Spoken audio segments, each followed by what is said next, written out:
Today, it's warmer outside right now, a little more humid. The air just feels a little bit thicker despite the fact that we've got these clouds overhead right now over the city of Des Moines. 81's our temperature. We were as high as 83 about an hour or two ago. That's several degrees, or at least a few degrees warmer than yesterday.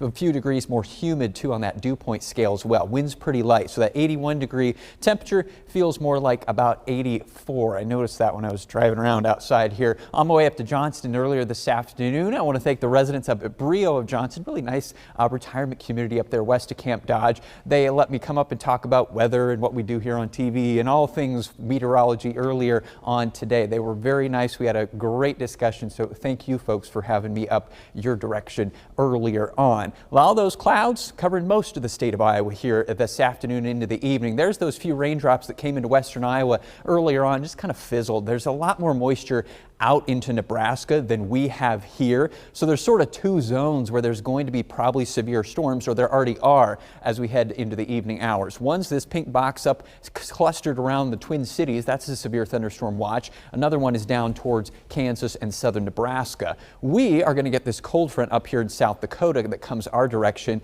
but that one's probably not going to bring us too much severe weather. There's the slim chance of maybe an isolated, a stronger storm up here in far northern Iowa later on this evening, but I don't think much more than that. The stuff coming out of Nebraska running into too dry of air. The front up in South Dakota, it's just going to run out of time before we end up with, the cooler air after the sun sets later on tonight. Look at 10 o'clock here hour by hour. That front's just starting to move into places like Spirit Lake and Okoboji, eastward towards Esterville, maybe a storm up that direction closer to the Minnesota border. So farther south, our chances are pretty much slim to none. If you're way up north, you maybe get a storm here tonight through 10 o'clock midnight. Rest of us should be fairly dry. The front will move through then overnight, scour those clouds out of here. Tomorrow actually looks like a pretty nice day. We'll be in the low 80s again, but I don't think we'll have as much humidity, and we'll have a nice fresh breeze coming out of the north and the west, occasionally gusting up to 20 miles per hour. So there's your low 80s, maybe some upper 70s in far northern Iowa. Really not a bad day tomorrow on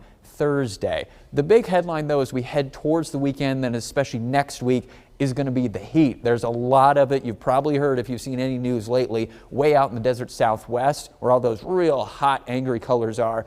Those are going to come our direction here as we head into next week. Right now, the probabilities from the Climate Prediction Center, way up in that dark red category. That's an 80% likelihood of warmer than normal temperatures, which is going to mean probably some 90s for a big swath, well, specifically for us, probably some triple digits out over the plains for multiple days coming up next week. Actually, as soon as Monday, we could be in the 90s, and might even see a few days in the middle 90s coming up next week. So really, in the meantime, enjoy these lower 80s that we're going to have the next couple of days. Do not complain, because next week, it's going to be not nearly as comfortable. Yeah.